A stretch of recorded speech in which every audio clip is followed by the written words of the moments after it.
¿Qué tal, chicos? ¿Cómo están? Bueno, vamos a ir comenzando entonces la clase. Bien, genial. Bueno, hoy se me hizo un poquito tarde. ¿Qué tal? Bien. Bueno, un poquito quería conversar con ustedes porque estaba averiguando la fecha del parcial, no sé si ya la saben, si ya se las han comunicado. De acuerdo a lo que pude averiguar, el 28 de junio sería la fecha del primer parcial y el 12 de julio estaría previsto el recuperatorio, ¿sí? De todas maneras, estoy esperando que me lo confirme la doctora Claudia Bricio, por si llega a haber alguna modificación en cuanto a estos días y bueno, la modalidad va a ser la misma que tuvimos para la primera parte. Un poquito la idea de hoy es contarles que estuve viendo la plataforma hoy a la tarde tempranito y visibilicé contenidos. En principio subí las clases grabadas que estaban del cuatrimestre anterior porque tuve dificultad para encontrar las grabaciones de este año y porque, bueno, me pareció por ahí que estaba bueno ya dejárselas porque buscar el enlace, subirlo y se hace difícil la búsqueda en el canal de YouTube de las grabaciones. Entonces, bueno, en esta oportunidad hice eso, están completas. Les subí lo que sería mandato, fianza, lo que hacen ya estaba, creo que sesión también. Y la idea hoy es empezar a desarrollar el contrato de donación, ver con relación al resto de los contratos o con relación a los temas dados si hay alguna pregunta, alguna necesidad de ampliar algún tema. Pero hoy vamos a comenzar con donación. Si quieren preguntarme algo, alguna duda que quieran manifestar ahora, si no me lo pueden preguntar después. ¿Alguien que quiere decir algo? Hable ahora o calle para siempre. A ver.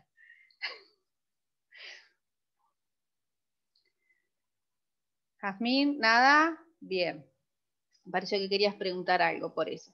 Bueno, entonces les voy a compartir el Power para comenzar con lo que sería el contrato de donación. Y vamos a hacer algunas consideraciones porque ha habido algunas reformas que se operaron el año pasado, ¿sí? Y bueno. Bien.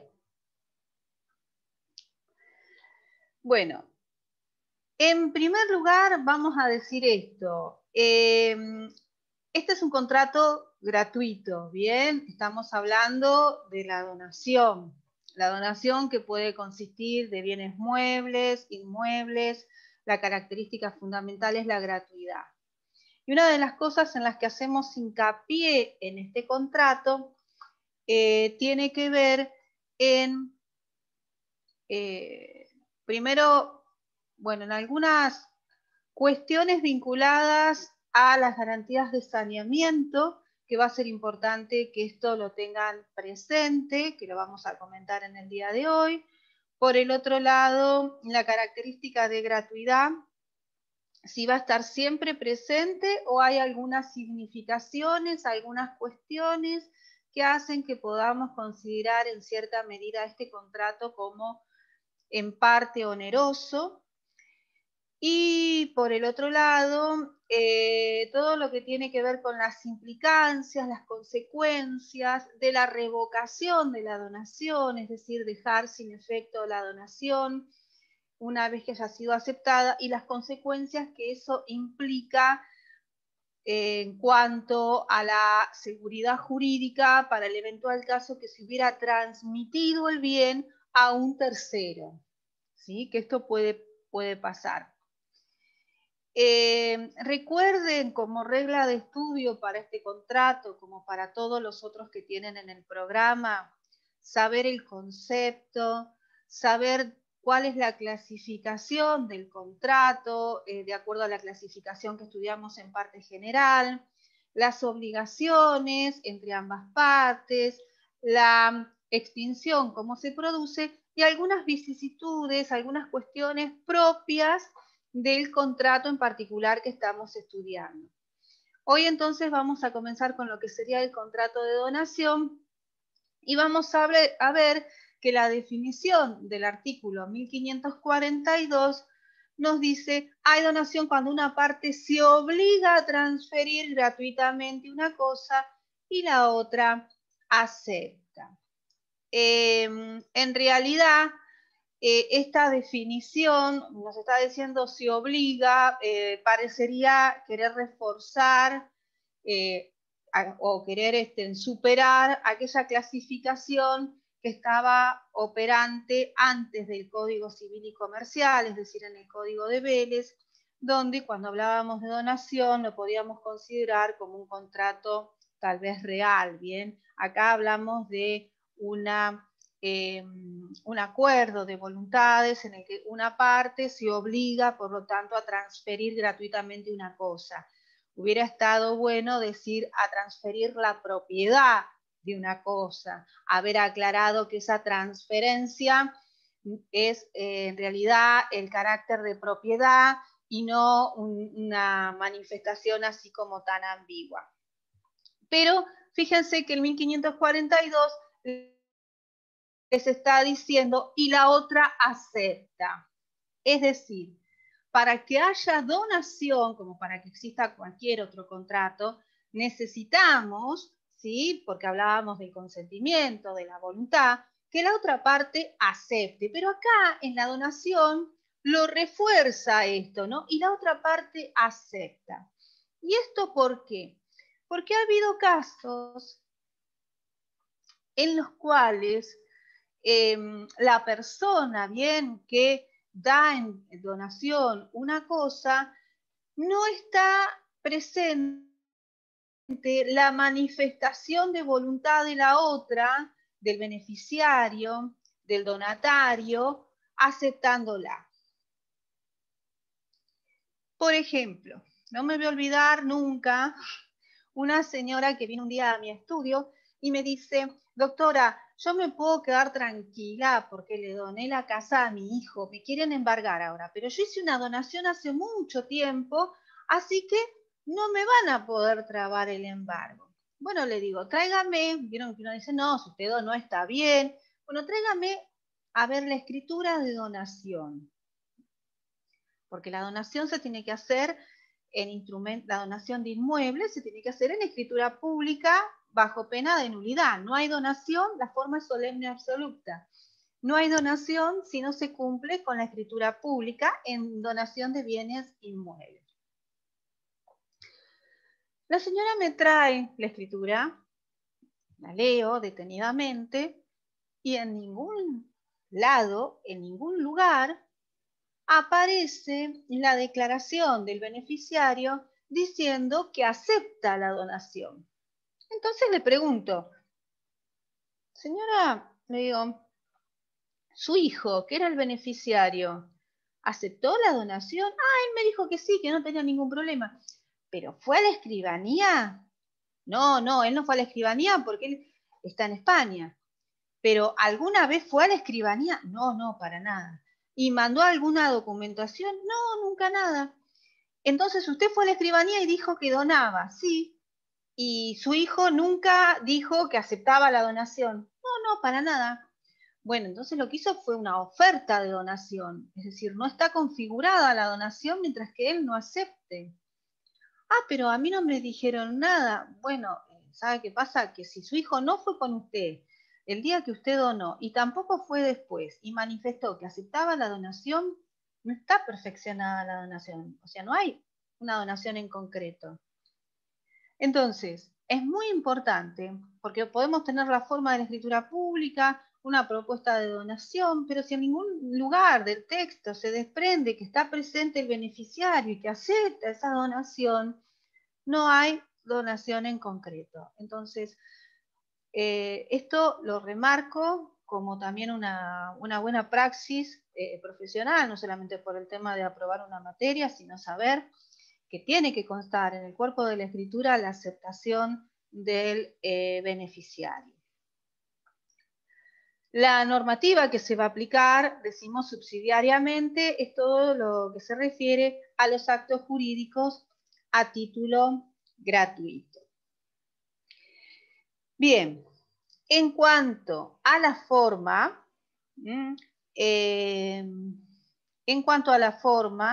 vamos a ver que la forma, cuando hablamos de bienes inmuebles o bienes muebles registrables, tiene que realizarse en escritura pública y la registración correspondiente, ¿no es cierto?, consecuentemente, bajo pena de nulidad.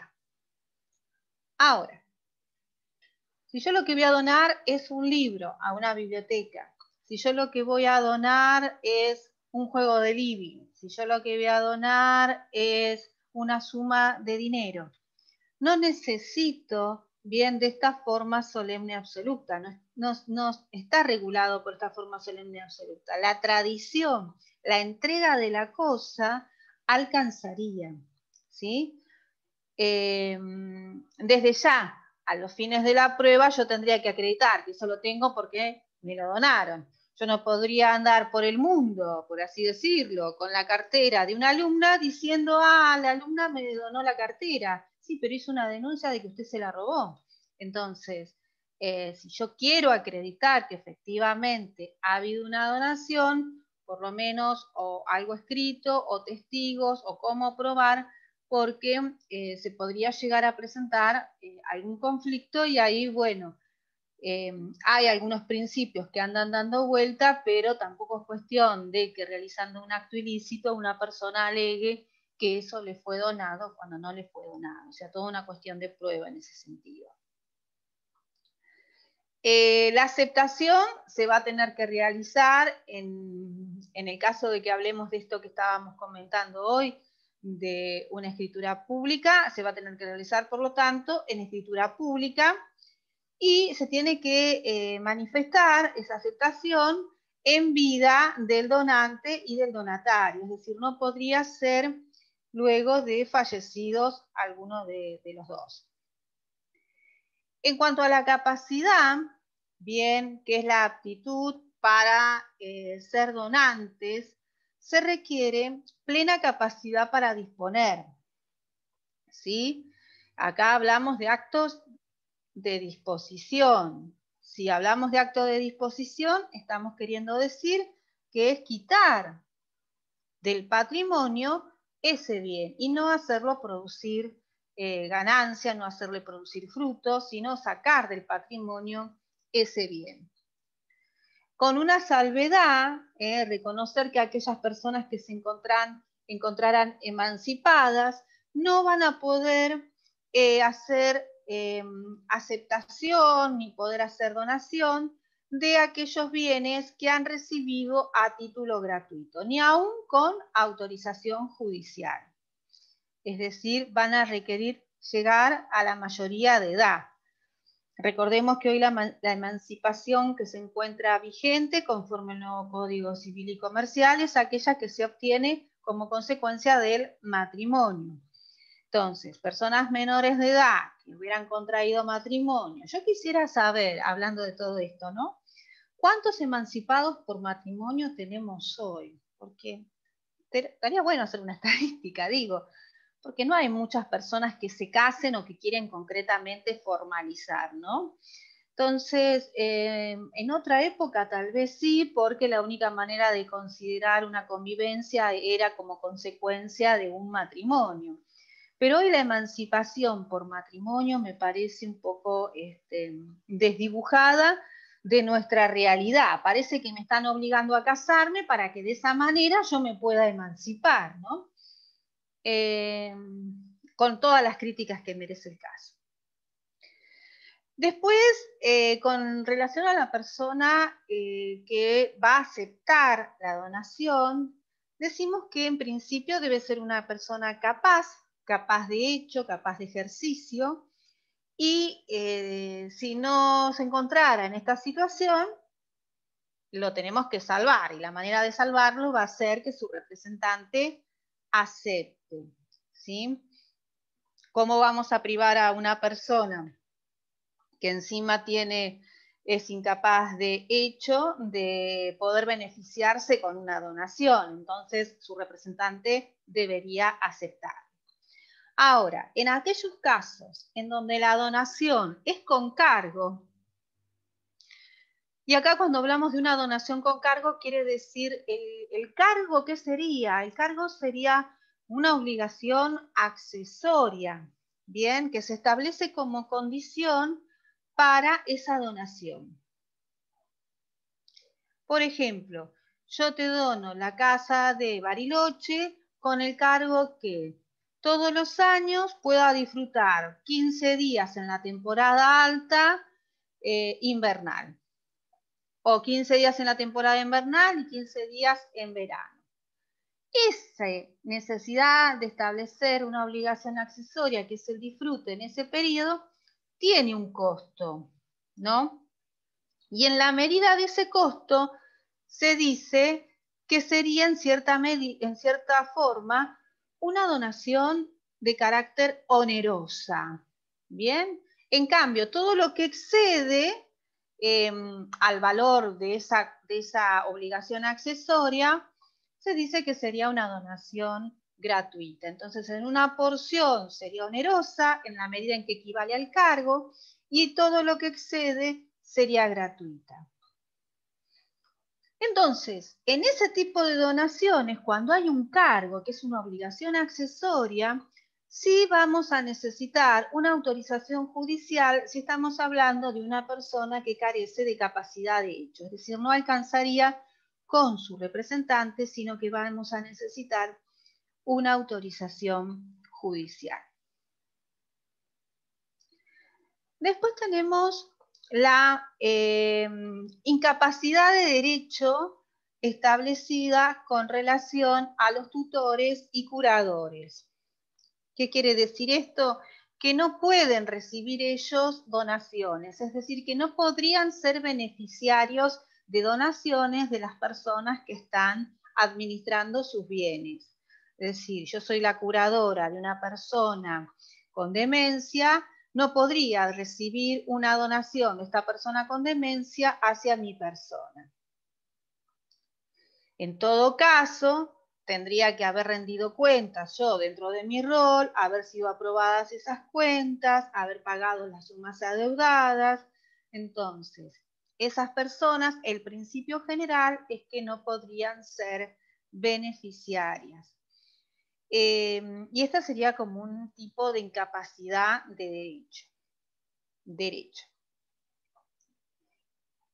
Con relación al objeto, si bien se pueden donar aquellas cosas que uno tiene en su patrimonio, se pueden donar bienes muebles, se pueden donar bienes inmuebles, hay una regla y un estándar que marca que no se puede donar la totalidad del patrimonio. Nadie va a ir a decirle al escribano, le quiero donar todos mis bienes a mi sobrina. O a un abogado, decirle, no es que no le va a donar al abogado, digo, o al abogado consultarle, ¿no? Pero cuando se acercan por estos temas y requieren nuestro asesoramiento, por ahí les dice la persona, le quiero donar mi departamento a mi sobrina. Entonces ustedes capaz que le dicen, sí, lo puede donar al departamento a su sobrina, no hay ningún problema. Pero hay que detenerse y preguntarle, ¿usted tiene otros bienes, señora? ¿Cuáles son sus bienes? No, yo lo único que tengo es el departamentito. Bueno, entonces no lo puede donar, porque es el único bien inmueble que usted tiene, y el derecho, el ordenamiento jurídico, no admite que usted esté en una situación desventajosa, que se quede sin un patrimonio, que ponga en peligro el mismo.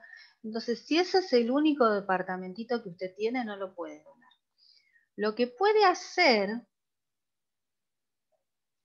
es una donación, pero con reserva de usufructo en ese caso.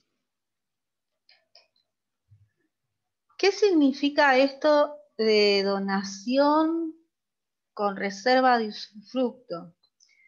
significa que el dueño de la propiedad que va a donar el inmueble a la sobrina se reserva para sí el uso y goce de la propiedad durante el periodo en que esté vivo, de por vida. Entonces, al donar este inmueble, va a figurar como titular registral la sobrina y como beneficiario del uso el tío.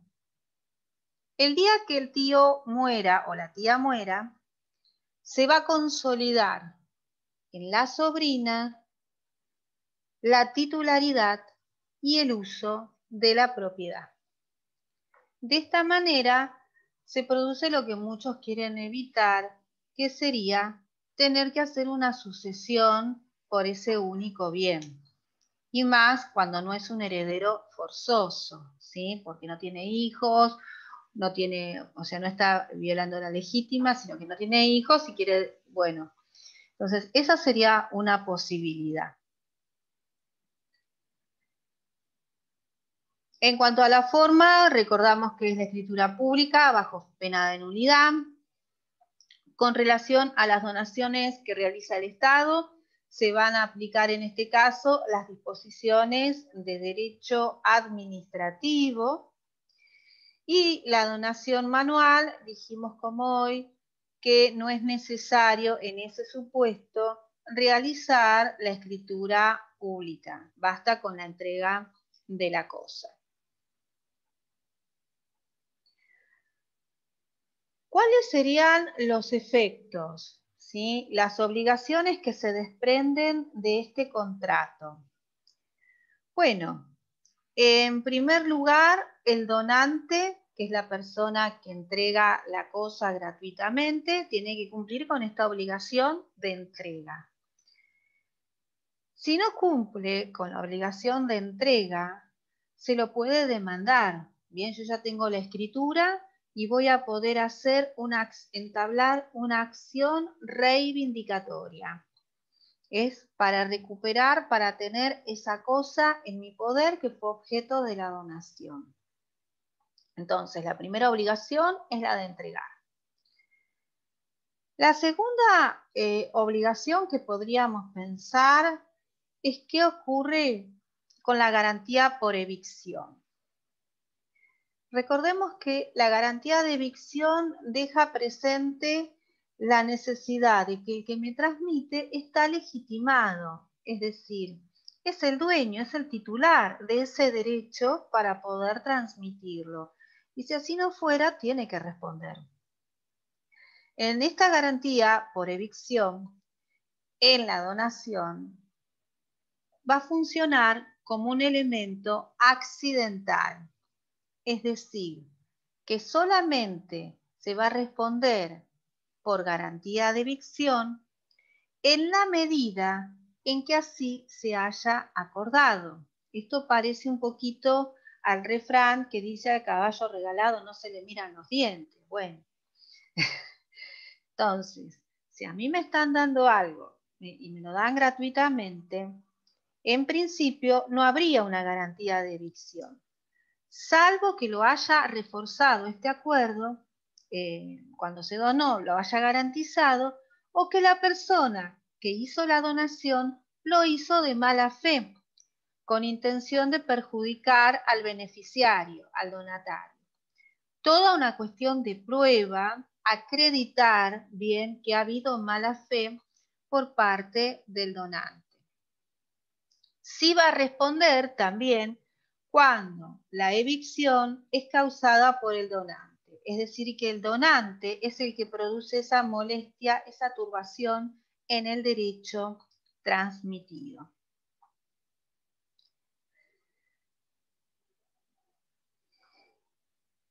También va a responder cuando la donación es una donación mutua, que ya la vamos a explicar de qué se trata la donación mutua, una donación remuneratoria o una donación con cargo.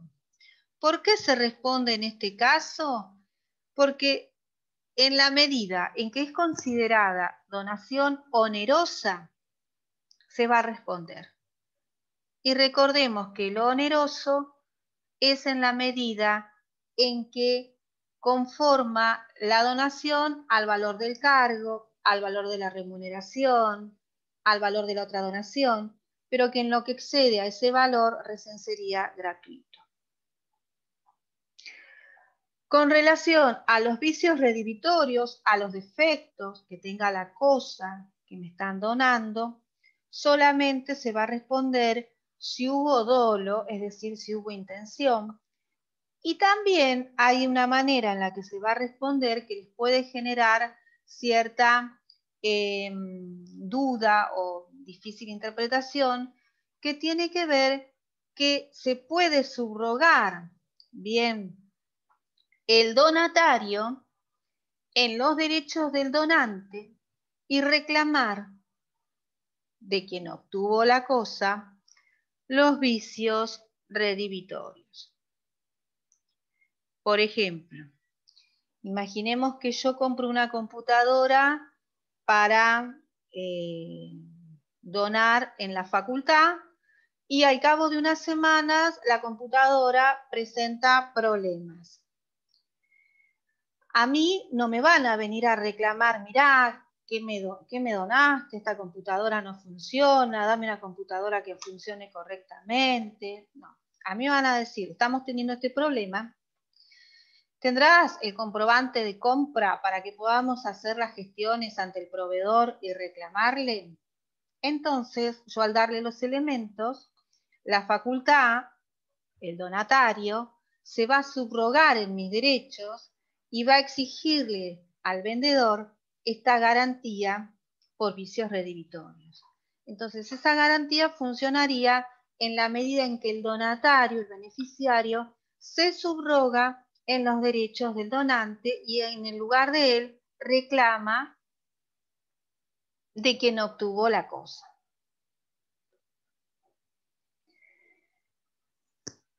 Uno de los temas que van a tener ustedes presentes es lo que se llama reversión de la donación. La reversión de la donación está tratada en el artículo 1566. La particularidad de este término, que es la reversión, tiene que ver con que la persona que donó la cosa lo que quiere es garantizarse que solamente el beneficiario de la donación disfrute de la misma. Entonces, para el eventual caso que el beneficiario, que el donatario, muera antes que el donante, la cosa donada vuelve al donante. Es decir, se va a rever la donación. ¿Por qué? Porque les vuelvo a repetir, lo que quiso el donante fue beneficiar a esa persona y no a sus herederos, a su descendiente, a su cónyuge. En eso consiste la reversión, por así decir, simple, la común, pero vamos a ver que se pueden pactar de distintas maneras. ¿Por qué? Porque puedo decir que la reversión se produce cuando muere el donatario, o puedo pactar que la reversión se produce para el caso del fallecimiento del donatario, su cónyuge y sus descendientes. Entonces, esta modalidad en la cual se pacta, bien, lo que busca es rever, dejar sin efecto la donación. Alguno puede pensar, ¿no?, que podría llegar a dar lugar a que mediante un acto ilícito la cosa vuelva a poder del donante. ¿Y hasta qué punto, no es cierto, esta situación de la muerte del donatario que beneficia haciendo que la cosa vuelva al donante, no lo podríamos interpretar como un pacto tal vez inmoral o no acorde a derecho o contrario a las buenas costumbres, porque se vale de que muera alguien para que vuelva la cosa al donante. Lo cierto es que es una de las pocas hipótesis o pocos casos en donde ante el fallecimiento de quien se quiso beneficiar, la cosa vuelva al donante. Bueno, será todo un tema de estudio, si hubo una intención, ¿no es cierto?, un homicidio, algo así cinematográfico, podríamos pensarlo. Pero tenemos que tener presente que siempre está el motivador, la finalidad en los actos a título gratuito, que es el animus domini, es decir, la necesidad de beneficiar a esa persona y no otra. La reversión se puede pactar, por lo tanto, para el caso que muera el donatario, para el caso que muera el donatario, su cónyuge, sus descendientes, o para el caso que muera el donatario sin hijos. Estas son las tres posibilidades en las que se pueden pactar.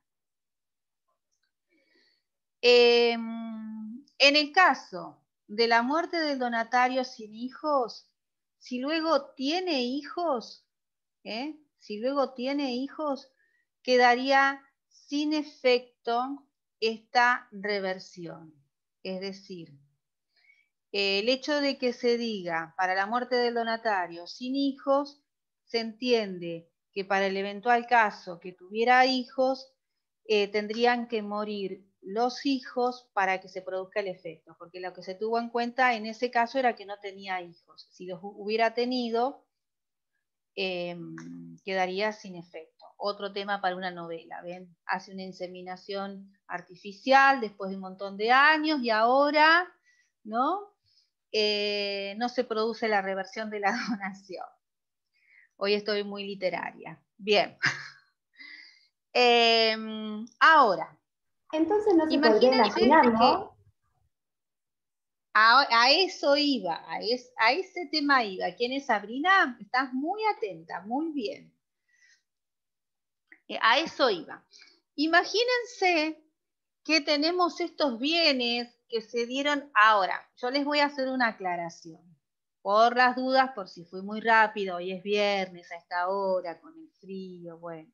Por suerte no es día de playa, sino no daba menos ganas de estar acá, pero bueno.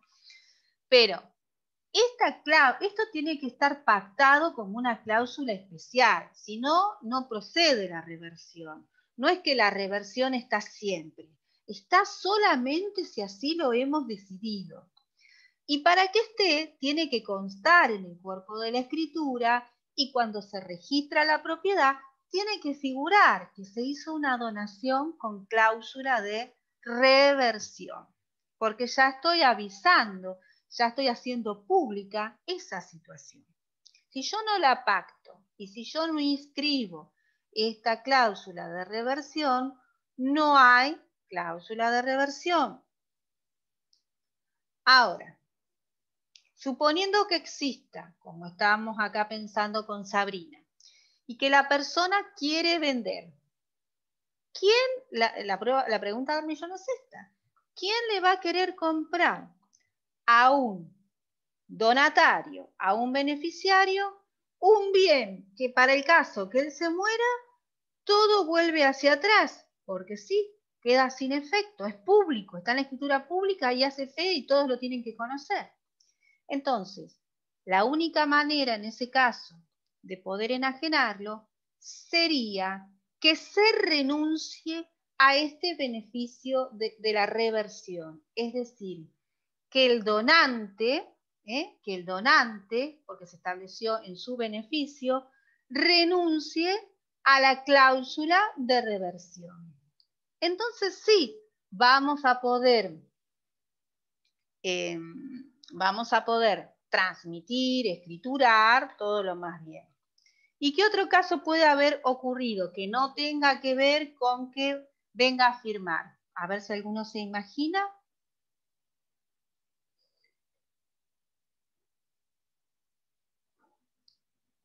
Se murió el donante, Entonces, muerto el perro, muerto la, ¿cómo decían? Muerto el perro, muerto la rabia. Bueno, se murió el donante y entonces no hay quien reclame por la reversión, porque ya no tiene necesidad de ser esa reversión. Si el donante, que es el beneficiario de esa cláusula, murió antes que el donatario, se puede enajenar porque no va a haber ningún problema. Ahora imaginemos los herederos, otra profe? situación. ¿Cómo? No, Perdón. no. Los herederos acá no tienen. ¿Quién preguntó? Jazmín. Bien, ahí está Jazmín. la cámara. No, esto beneficia solamente al donante, no a los herederos.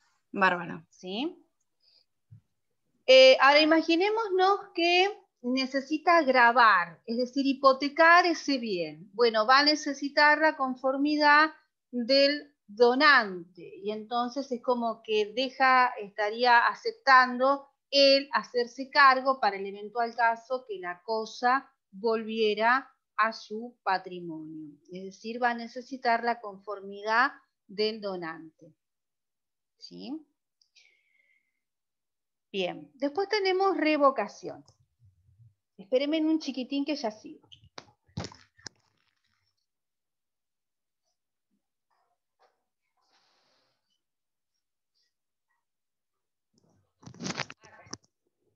No, necesitaba abrir un poquito la ventana porque había mucho encierro.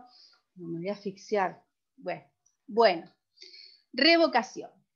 La revocación, ¿qué significa? La revocación tiene, recuerden, piensen cuando vimos los modos de extinción de los contratos, que dijimos la revocación como quitar ese consentimiento, esa voluntad que se dio al celebrar el contrato.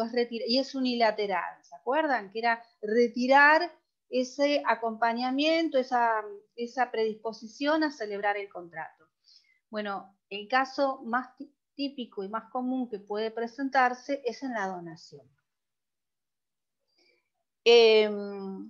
La revocación en la donación puede producirse por distintas situaciones.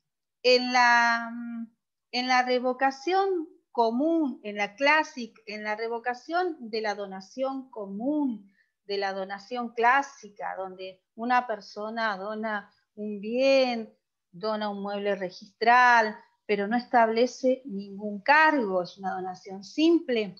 Las causales están previstas a partir del artículo 1571 y tienen que ver con la ingratitud, es decir, atentar contra la vida del donante, hacerle injurias graves,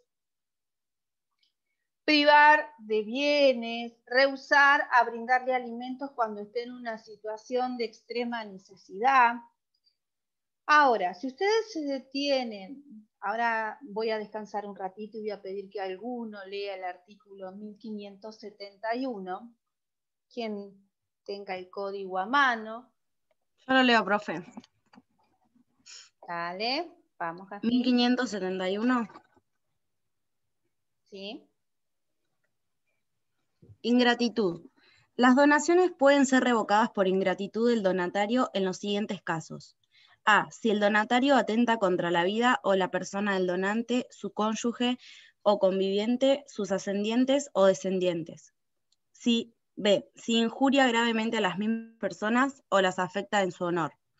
C. Si las priva injustamente de bienes que integran su patrimonio. D. Si rehúsa alimentos al donante. En todos los supuestos enunciados, basta la prueba de que el donatario le es imputable el hecho lesivo sin necesidad de condena penal. Exacto. Todo un tema difícil, ¿no? Porque que alguien quiera configurar esto, habría que ver si la simple declaración del cónyuge, del conviviente, alcanza, y si no tiene intereses comprometidos el cónyuge, el conviviente, para querer revocar esa donación también, ¿no? Y no requiere y no va a requerir condena penal, es decir, esta injuria, atentar contra la vida y sin necesidad de que exista condena penal. Bueno, ciertamente un tanto llamativo este artículo, cosa que antes no era una situación explícita de decir no requiere condena penal. Esos son los supuestos para una donación simple, para una donación común. También podrían aplicarse a la donación con cargo.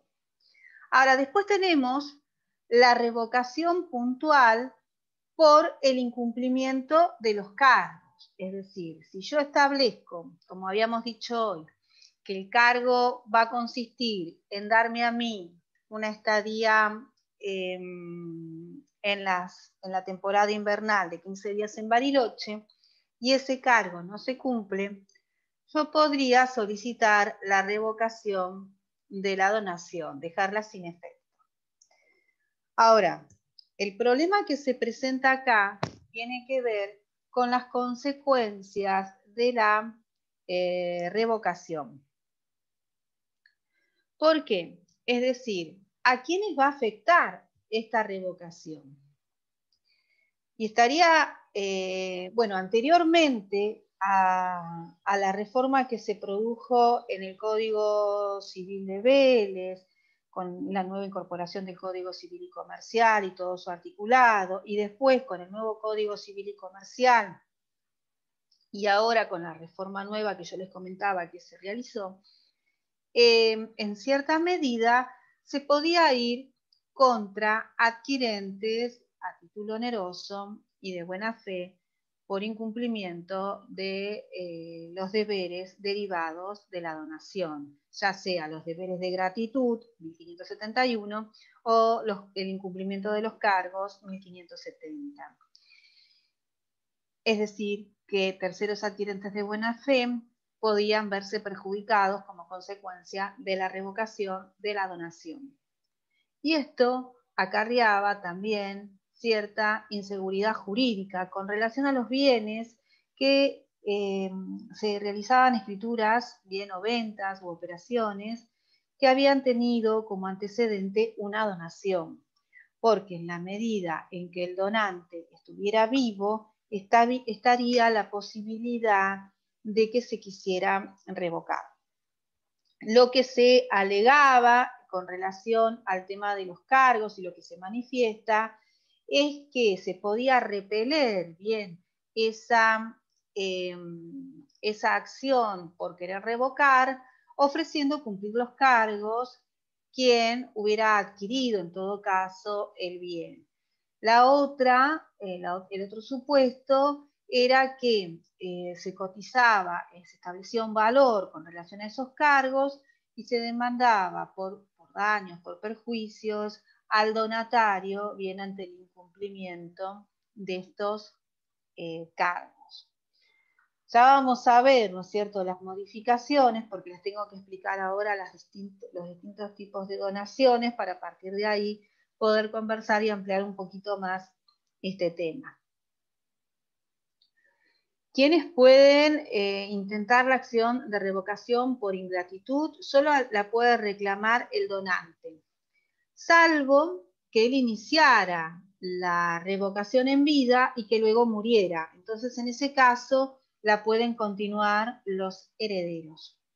El plazo de caducidad de esta acción sería de 1 año. Si no se intenta dentro de ese año, no se podría luego reclamar. Es un plazo breve, ¿sí? Bien, pero ahora vamos a ver un poquito, si nos queda tiempo, por lo menos presentar las distintas donaciones. Van a ver que tenemos las donaciones mutuas, donaciones remuneratorias, donaciones con cargo. Ahí vamos a ver en qué medida se extiende la onerosidad. Y después hay un cierto tipo de donaciones que las vamos a considerar como donaciones inoficiosas. Bien, Una pequeña aproximación y bueno, ya nos quedará por ampliar para la próxima clase, que es la última, el 25. La donación mutua es aquella que se realizan las partes recíprocamente. Por ejemplo, yo te dono el departamento de Mar del Plata y vos me donás el departamento de Capital Federal. Entonces, una donación es condición de la otra. ¿Qué diferencia habría con la permuta? Ustedes pueden decir, pero eso no es una permuta. Lo que pasa es que para que estemos en presencia de una permuta, necesitaríamos que haya equivalencia de prestaciones, que se mantenga ese equilibrio. En cambio, acá en las donaciones mutuas no es necesario. Yo puedo donar una cosa de un valor de $100.000, por ejemplo, y el otro donarme una cosa de un valor de $50.000. Es decir, no es necesario que sean equivalentes los valores. Con relación a la donación, la otra, la remuneratoria,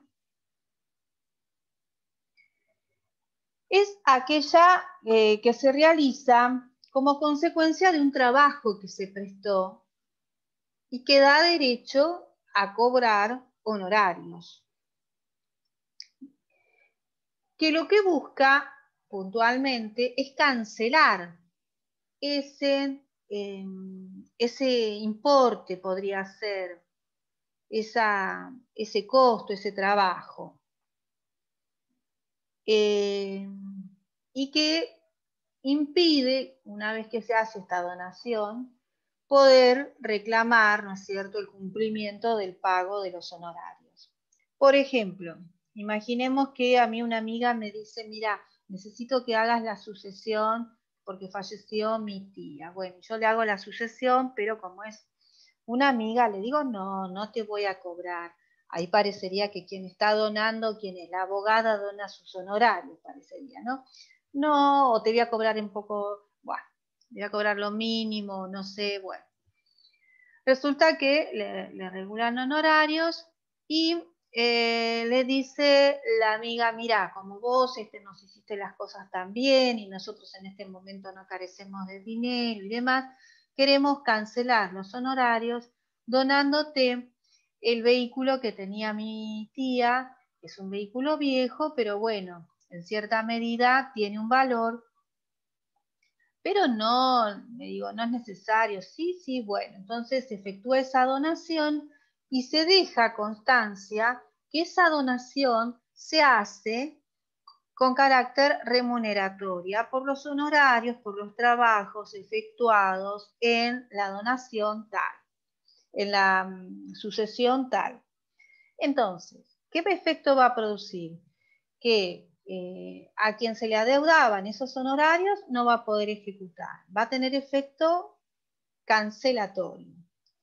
Y esa donación, en la medida en que sea equivalente al valor del trabajo realizado, va a ser una donación onerosa.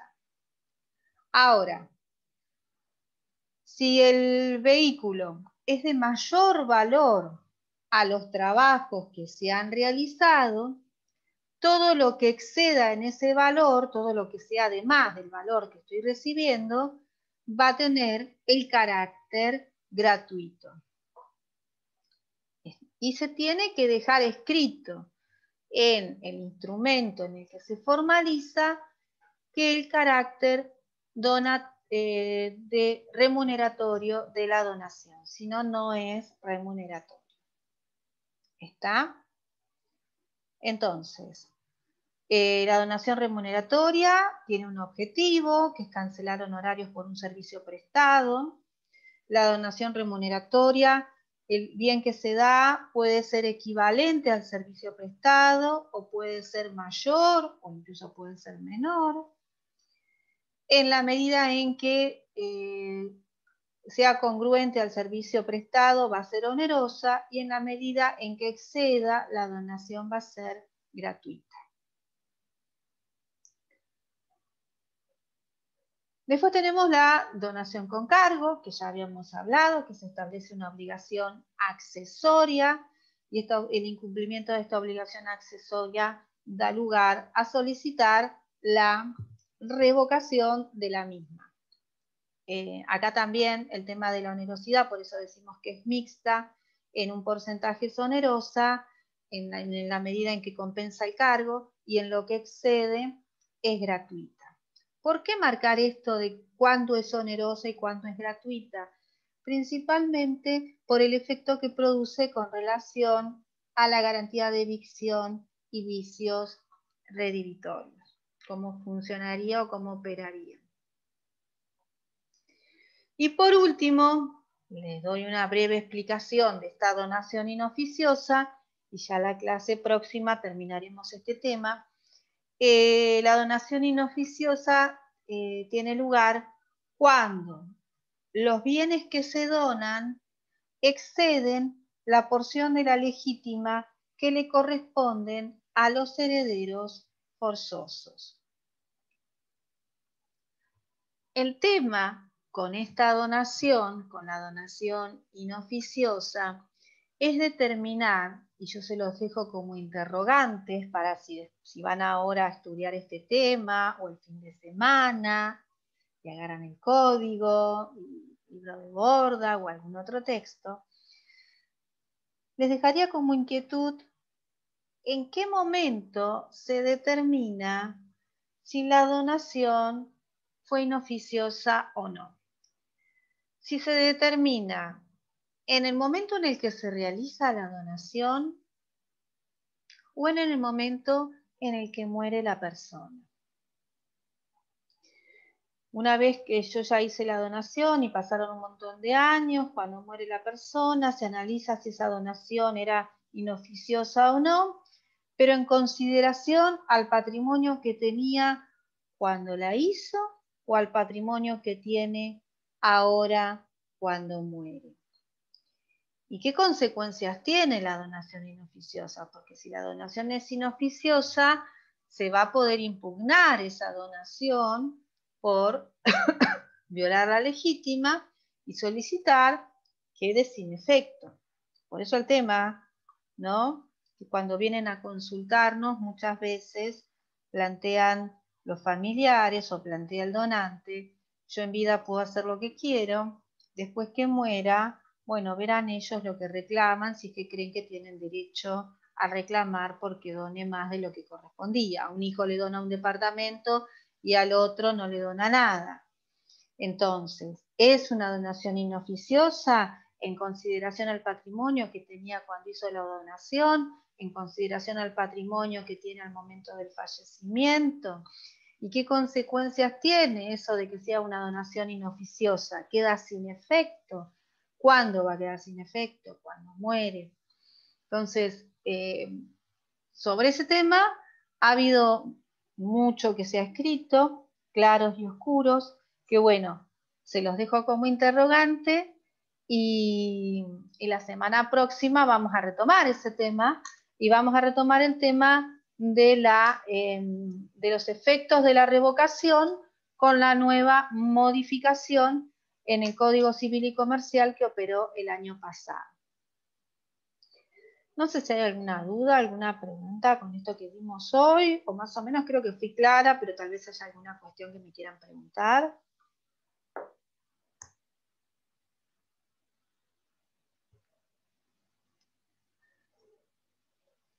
Bueno, cualquier cosita, saben que pueden utilizar, voy a habilitar un foro de consultas directamente por los temas que entran en el parcial, para que si tienen alguna duda puedan preguntar en ese foro, pero alguna duda puntual. Y bueno, les deseo que tengan un lindo fin de semana y que disfruten de su familia, siendo que este fin de semana también es el Día del Padre, ¿sí? Así que bueno, saludos grandes a todos y sigan estudiando. Chau, chau.